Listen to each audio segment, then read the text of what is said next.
നിങ്ങളുടെ വീട്ടിൽ ഒരു പട്ടി അല്ലെങ്കിൽ ഒരു പൂച്ചയുണ്ടോ? നിങ്ങളൊരു പെറ്റ് ഓണറാണോ?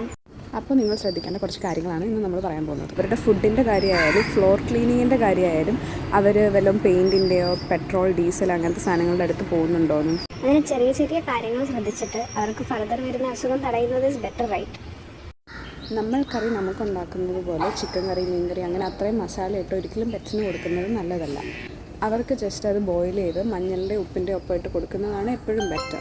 അതുപോലെ തന്നെ എന്തൊരു സാധനവും പച്ചയ്ക്ക് കൊടുക്കുന്നത് മൃഗങ്ങൾക്ക് നല്ലതല്ല.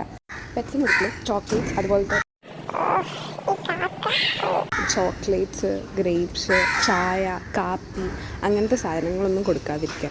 റെഗുലർലി കുടിക്കുന്ന ചായ കാപ്പിയൊക്കെ നമ്മൾ കുറച്ച് കുടിച്ചതിന് ശേഷം അതിൻ്റെ ബാക്കി വരുന്നത് അവരുടെ പ്ലേറ്റ്സിലോട്ട് ഒഴിക്കുന്നത് മലയാളികളുടെ മിക്കവരുടെയും ഒരു ശീലമാണ്. ഇപ്പം നമ്മുടെ വീടുകളിൽ ഡോഗ്സിനെ അല്ലെങ്കിൽ ക്യാറ്റ്സിനെ ഇൻഡോർ ആയിട്ടും ഔട്ട്ഡോർ ആയിട്ടും വളർത്തുന്നവരുണ്ട്. ഇൻഡോറായിട്ടും ഔട്ട്ഡോറായിട്ടും വളർത്തുമ്പോൾ നമ്മൾ മെയിനായിട്ട് ശ്രദ്ധിക്കേണ്ടത് എന്താണെന്ന് വെച്ചാൽ അത് നിൽക്കുന്ന ഫ്ലോർ നമ്മൾ എങ്ങനെയാണ് ക്ലീൻ ചെയ്യുന്നത്? ജസ്റ്റ് വാം വാട്ടർ വെച്ച് ക്ലീൻ ചെയ്യുമോ, അഥവാ അവർ ക്ലീൻ ചെയ്യാനായിട്ട് പ്രിസ്ക്രൈബ് ചെയ്തിരിക്കുന്ന ഷാംപൂസ് ഉപയോഗിച്ച് ജസ്റ്റ് ഡൈല്യൂട്ട് ചെയ്ത് നമുക്ക് അവർ സ്റ്റേ ചെയ്യുന്ന ഫ്ലോർസ് ക്ലീൻ ചെയ്യാം.